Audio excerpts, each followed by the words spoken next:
दुनिया को अमीर होने का फॉर्मूला सिखाते सिखाते खुद अरबों के कर्ज में डूब गया ये शख्स, जिनको बताई तरकीब वो हो गए अमीर लेकिन खुद के लग गए लेंटर। बेहद कारगर साबित होते हैं इस शख्स के बताए नुस्खे, लेकिन खुद क्यों हो गए दिवालिया।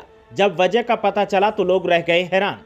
किसी ने कहा कि सब हथकंडे हैं तो किसी ने कहा ये सुर्खियों के मोहताज हैं, लेकिन जब शख्स ने खुद पेश किया कर्ज का आंकड़ा तो फिर देखिए क्या हुआ। जो शख्स सबको अमीर बनने की तरकीब बताता था, जो शख्स सबको ऐसे नुस्खे बताता था जिनसे उनकी किस्मत बदल जाती थी, लेकिन जब उसी शख्स के बारे में खुलासा हुआ तो फिर सब दंग रह गए। जो शख्स दूसरों को करोड़पति बनने की तरकीब सिखाता था वो खुद अरबों के कर्ज में डूब गया है, और जब उसके क्लाइंट्स को इसकी जानकारी मिली तो वो सभी शॉक्ड रह गए कि आखिर इतना ज़हीन आदमी दिवालिया कैसे हो सकता है। लेकिन ये हो चुका है, और जब से ये जानकारी सामने आई है तब से सोशल मीडिया पर हंगामा मचा हुआ है।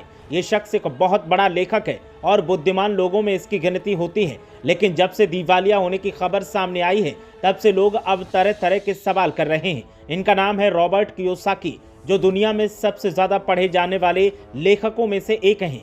उनकी किताब रिच डैड पुअर डैड काफ़ी चर्चित हुई। बेस्ट सेलिंग किताब के लेखक अक्सर पर्सनल फाइनेंस पर नसीहत देते नजर आते हैं। हाल ही में उन्होंने अपने बारे में एक दिलचस्प खुलासा किया है।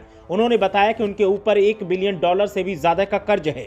कियोसाकी ने सोशल मीडिया प्लेटफॉर्म इंस्टाग्राम पर अपनी बातें बताई। उन्होंने स्वीकार किया कि उनके ऊपर $1.2 बिलियन का कर्ज है। भारतीय करेंसी में अगर इस कर्ज की बात की जाए तो ये 10,000 करोड़ रुपए के करीब होती है।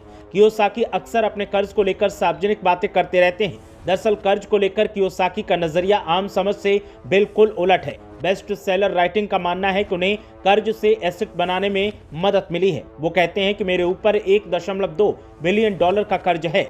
अगर मैं बर्बाद होता हूं तो बैंक बर्बाद होंगे, ये मेरी समस्या नहीं है। कियोसाकी के अनुसार उन्होंने एसेट खरीदने में कर्ज के पैसों का इस्तेमाल किया। उनका कहना है कि वे कैश में सेविंग करने के बजाय अपनी कमाई को सोने चांदी में कन्वर्ट करते हैं, वहीं कर्ज लेकर एसेट बनाते हैं। इस रणनीति के चलते उनके ऊपर कर्ज जमा होता गया। सोने चांदी की अपनी पसंद के बारे में कुछ समय पहले कियोसाकी ने बताया था कि उनके पास टनों सोना चांदी है। उन्होंने 2022 में एक प्रेस कॉन्फ्रेंस में कहा था कि मेरे पास तांबा नहीं है, मेरे पास ढेर सारी चांदी है। मेरे पास अर्जेंटीना में एक सिल्वर माइन थी जिसे मुझसे कनाडा की माइनिंग कंपनी यामाना गोल्ड ने भी खरीदा था। मेरे पास टनों सोना चांदी है। रिच डैड पुअर डैड के लेखक अपने ऊपर जमा हुए कर्ज को अच्छा कर्ज यानी गुड डेट बताते हैं। दरअसल पर्सनल फाइनेंस की दुनिया में कर्ज को 2 कैटेगरी में बांटा गया है, गुड डेट और बैड डेट से बांटा गया है।